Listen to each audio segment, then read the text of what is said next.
By the way, I wasn't hollering at you. I was just kind of making a joke. So, why don't you wait for some help? Because I don't have time to wait for help. I said I needed it done. She said, yeah, but you only told us 10 minutes ago and you didn't tell anybody that you were going to do it. Doesn't matter. It needs to be done, so we're going to do it. That's just how I am. Most of you know as far as traveling goes, if you are not 15 minutes early, you're late. Can I get an amen? None in here. I didn't figure we'd get none from you late free will Baptists. All right. But anyway, you just get there early, or at least shoot for on time. All right, shoot for on time for something a bit early. When we do this, we just come back from vacation. I'm going to tell them the night before. I'm going to look. Hey, the plane leaves. The plane leaves the runway. At this particular time was 6 o'clock, I think. All right, plane leaves the runway at 6 o'clock. That means at 6 o'clock be on the plane because we're taxiing the runway at 6:02. See, some of you know where you're going because you take too long to get there. Now, I will admit, some of you will be happy to know this, with my older age and my aches and pains and neck surgeries and shoulder surgeries and all that stuff, I do have to get out a little bit more than I used to. It used to be, it was a straight shot. We didn't bathroom, we didn't nothing. We're going. Wife say, I got to stop, to go to the bathroom. I say, okay. I wait till she go to sleep and just keep on going.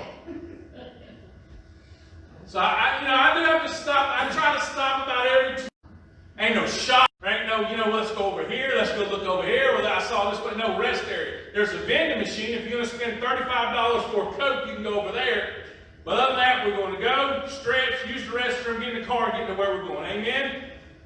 All right, that's it. When you leave here, from here to Gatlinburg, should be 5 to 5.5 hours. Right, Eddie? All right, so that's when you ought to be there, okay? I don't want to be there in 7 hours.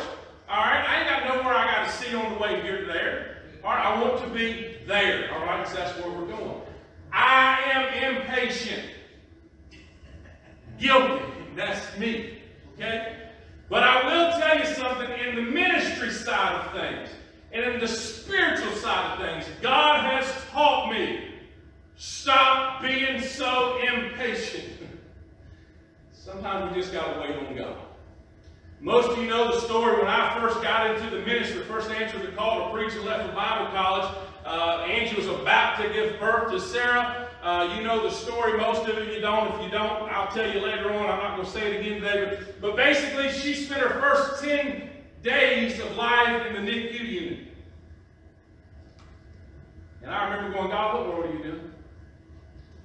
You called me to Bible college. I'm supposed to be at Bible college. I got to get to Bible college. I got to do this. And I'm doing everything you told me to do. I'm right on time, right on schedule, doing what you told me to do. And then you throw this curveball in here and just mess everything all up. By the way, anybody ever had a conversation with God like that? Don't you lie to me. You have too. We all like to fuss with God. I shouldn't say that. We don't like to fuss, but we do. Anytime we grumble and complain about anything, we're fussing with God. Did you realize that? Because He is in control of all things, is He not? How many times have you been grumbling about somebody on the highway because they're going too slow and you can't get to where you want to go? And then you get 2 miles down the road and there's an accident that you could have been in had God not slowed you down. He knows what He's doing. And so that's something I've had to learn to accept and come to understand in the ministry, is that God knows what He's doing, and that is something that He has taught me. Now, I've certainly questioned the timing of God, and God has certainly taught me this lesson that my timing is not always His timing, and His timing is not my timing. And I would guess we've all been there. We've all asked that question, Lord, what are you doing? Lord, can't you see I need you right now, and where are you? We feel alone. We feel abandoned. And we question the timing of God. Does God really know what He's doing? As we continue our study through the Gospel of John, we see a family going through that very thing. And probably one of the most familiar stories in all of the Bible. And it is that story of Lazarus. And we're going to try and get through that whole story this morning. 11 verse 1, it says, Now a certain man was sick named Lazarus of Bethany, the town of speaking with her hair, whose brother Lazarus was sick. Therefore his sister sent unto him, saying, Lord, behold, he whom thou lovest is sick. So the first thing that we see here in this chapter is this desire. Their brother is sick. We're not told a whole lot of details about it, but we do seem to understand that the only hope that he has is Jesus to come.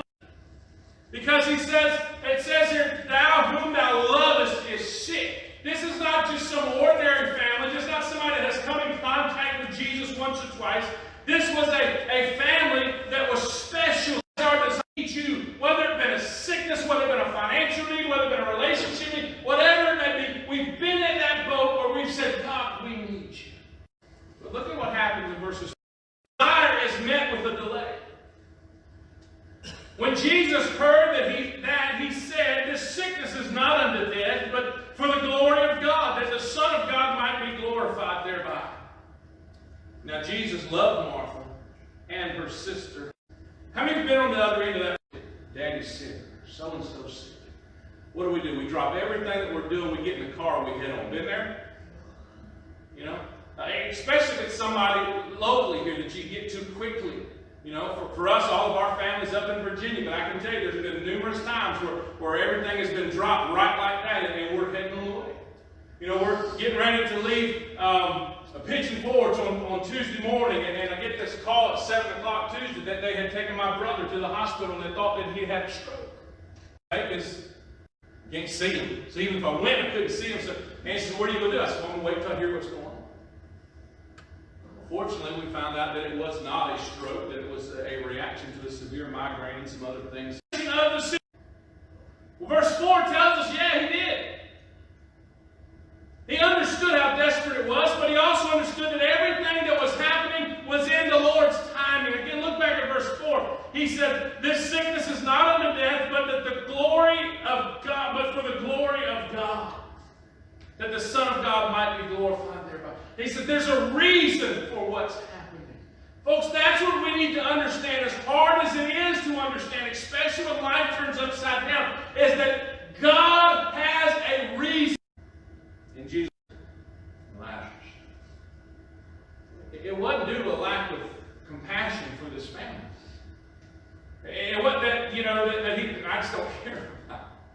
Let's face it, we all know somebody here or don't know somebody here. If I called you and I told you on Tuesday, hey, my brother's sick, they've rushed him to... How many of you, when you got my text on Tuesday morning to pray for my brother, said, hey man, let's go to Virginia? You don't have that. It's not due to lack of compassion. The Bible says he loved them. But he didn't rush to him. In fact, verse 6 says he waited 2 days before he left. So he not only didn't rush, he wasn't in a hurry. He sat where he was for 2 more days before he even left to go. And Master, again, Jesus answered, are there not 12 hours in the day? If any man walk in the day, he stumbleth not, because he seeth the light of this world. But if a man walk in the night, he stumbleth, because there is no light in him. These things said he, and after that he saith unto them, our friend Lazarus sleepeth, but I go, that I may wake him out of his sleep. Then said his disciples, Lord, if he sleep, he shall do well. Howbeit Jesus spake of his death, but they thought that he had spoken. Let us go unto him. So when Jesus decides it's time to go, he faces an objection from his disciples. Verse number 8, in case you've forgotten Jesus, let me just remind you that you're wanting to go to the place that not too long ago we left, and the reason that we left is because they were trying to stone you, they were trying to kill you. Lord, I'm not sure if you forgot that, but just in case you did, we wanted to remind you. See Lazarus, he's traveled, and said, I know sometimes I read that and say, well, see, look, the Lord had ADD just like me. I mean, because it doesn't fit in the conversation. They're not talking about when they're leaving. They're not talking about walking at night. But all of a sudden, he comes up with this. So what is it doing there? Well, when you see things that don't seem to fit, do yourself a favor and do some investigation and find out what it's there for. It is apparently a reference to the limited time that Jesus had to accomplish what he come to earth to accomplish.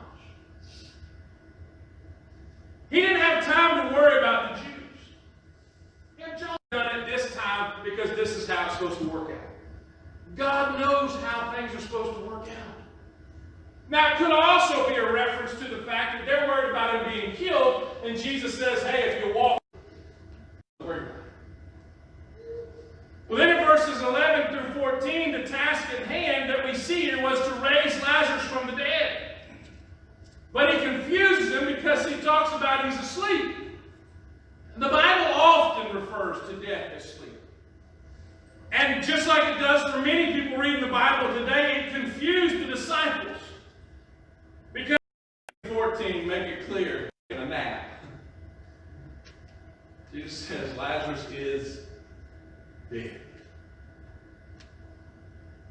There's only one hope for him, and that's Jesus. Harsh. There that I couldn't do anything. Why is this? Because this would be used to build your faith. Now it pushes me out of the way, keeps me from dying. Praise the Lord. Amen. Now, you know, he's texting and walking behind me, so he don't see me texting and walking in front of the bus, and the bus hits me. And there's a whole difference from somebody from dying and lifting somebody from death is something that nobody else can do. Well, then we see the decision in verses 15. By the way, there's 11 points, so just hang in there with me, but they're quick points, so I'll go slow. Decision we see in the last part of verse 15 says, nevertheless, let us go. Already. So he says, let us go. Let's go. It's time to go. Good old Thomas. How many of you like Thomas? Good old Thomas. Now, y'all like Thomas. There's a lot to learn about Thomas. Thomas isn't mentioned a whole lot in the Bible, and it seems like every time he's mentioned it's in a kind of a negative way. But one thing that I can tell you about good old Thomas that we can take courage in, when we look at his life, we see that one can be a follower of Christ and still struggle with faith. Now, how many of you say that's encouraging to know? With faith. You know, after Jesus died, and remember he wasn't there in the upper room. Now, I mean, we laugh at that, but I guess we can give him some credit. At least he's willing to die with Jesus. I guess he figured, well, about Jesus, there isn't anything else worth living for, so let's just all go in and die together. It was 2 days. 2 days journey for them to go and tell Jesus. Had Jesus left as soon as they told him, it would have taken him how long to get back? 2 days. So when Jesus would have arrived, where would Lazarus have been? Dead. Dead. So had he left as soon as he got word, he would have been dead by the time he got there anyway. Thus, though the 2-day delay may seem harsh in our eyes, Jesus knew exactly what he was doing. He knew how it was going to work out. He knew that Lazarus would live again. Now let me ask you this question. If I'm dead for a couple hours and you say, arise, get up and walk, how many of you are amazed? If I'm dead for 3 days and you walk over to me and you say, arise, get up and walk, how many of you are more amazed? Because we're going to explain away that first day, aren't we? He wasn't really dead. This day. 15 furlongs off. Many of the Jews know that even now, I will ask of God, God will give it thee. Jesus saith unto her, thy brother shall rise again. Martha said unto him, I know that he shall rise again in the resurrection of the last day. Jesus said unto her, I am the resurrection and the life. He that believeth in me, though he were yet dead, yet shall he live. Whosoever liveth and believeth in me shall never die. Did not. He was not surprised by this event. You will often hear me pray when I'm praying, but it didn't. Verses 20 through 22, we see Martha's faith.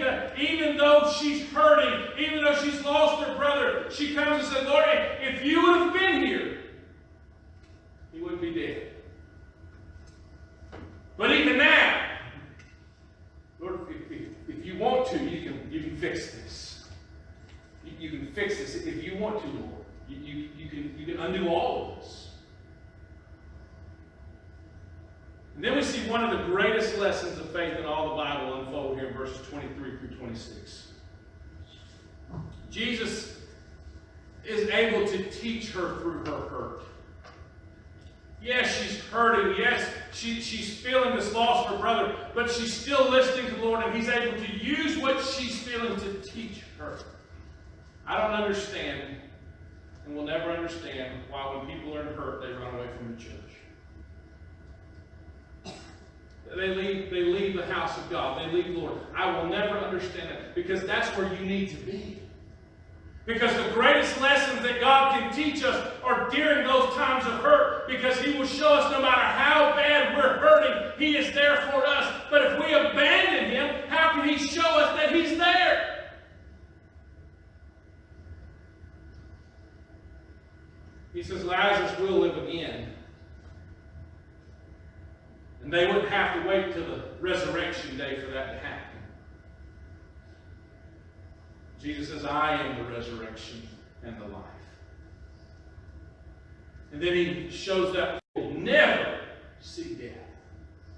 Why? Because we'll pass from this life straight to the next one. Can I get an amen on that? You may have lost some loved ones that you're thankful that they didn't experience death.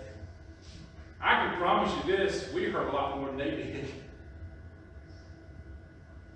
Another prayer that I often pray, Lord, you know we want them here with us. But in all reality, that's selfishness.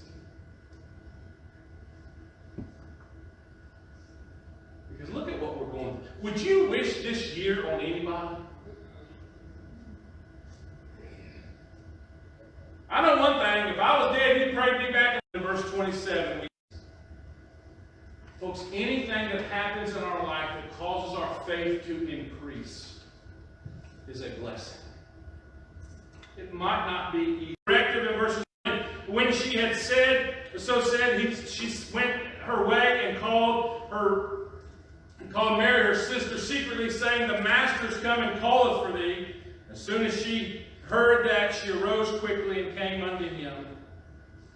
Now Jesus was not yet come into town, but it was in that place where Martha met Him.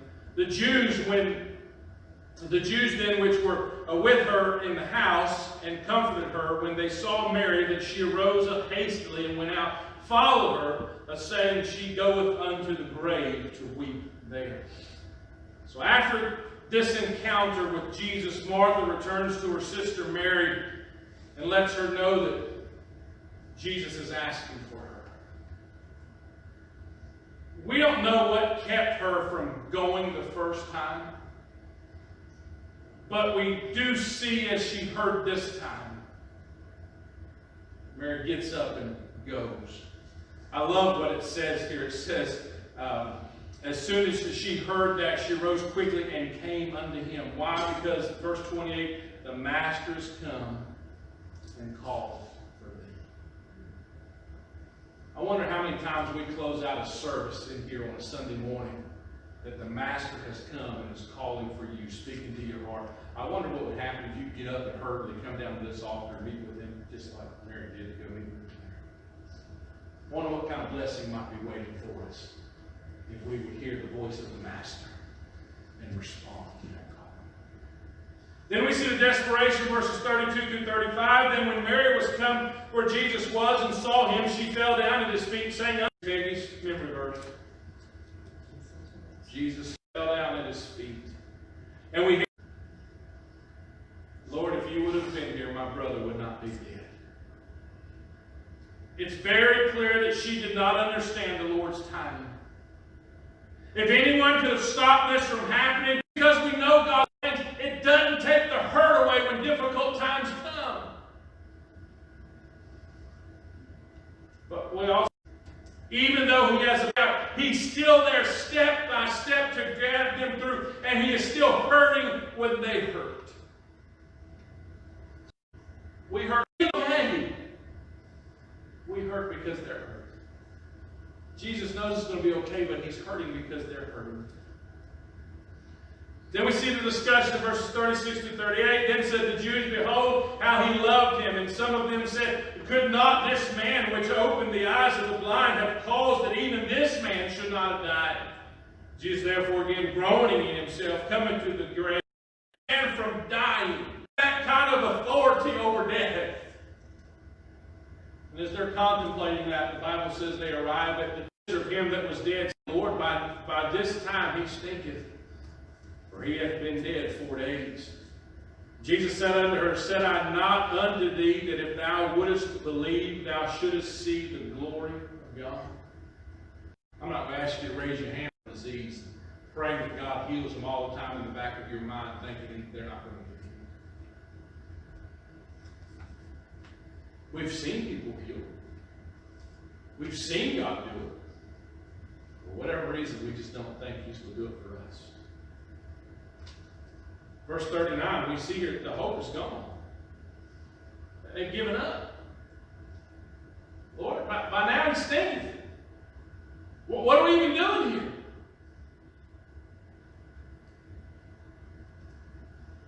But in verse 40, we see that Jesus is willing to remove the doubt. Just 7 different sermons, and I'm trying not to. Faith is wavering. Faith is not where it should be. We see a response of devotion. Look at verse 41. It says, Then they took away the stone from the place where the dead was laid. And Jesus lifted up his eyes and said, Father, I thank thee that thou hast heard me. And I knew that thou hearest me always. But because of the people which stand by, I said it, that they may believe that thou hast sent me. Now we see what this whole episode is about. Jesus puts his trust and his devotion toward the Father, that the Father might be glorified. This trial had come that God might receive the glory. And I love what he says. He said, Lord, I'm talking to you, and I'm talking to you out loud. Not because I don't think that you hear me, but because they need to hear me. He's pointing the glory to God. And then we see the deliverance. Verse 43. And when he thus had spoken, he cried with a loud voice, Lazarus, come forth. And he that was dead came forth, bound hand and foot with grave clothes, and his face was bound about with a napkin. And Jesus saith unto them, Loose and let him go. With a loud voice, Jesus cries out, Lazarus, come forth. And often I think about things and, why he was the only one in there. Why did he say, Lazarus, come forth? I don't know, because if Jesus had come forth, everybody might have walked out from the grave. Amen. Something else I think about? And I don't know, I don't have any biblical, I just want to share with you my opinion. I don't know about this. The Bible says to be absent from the body is to be present with the Lord. Imagine how cruel it would be for Lazarus to have been with God for 4 days and then have to come. You can pass me down there. My kids are back there. If I die today, I have full confidence I'm going to be with the Lord. If 4 days later you call me back, I'm going to punch you square in the nose. Amen?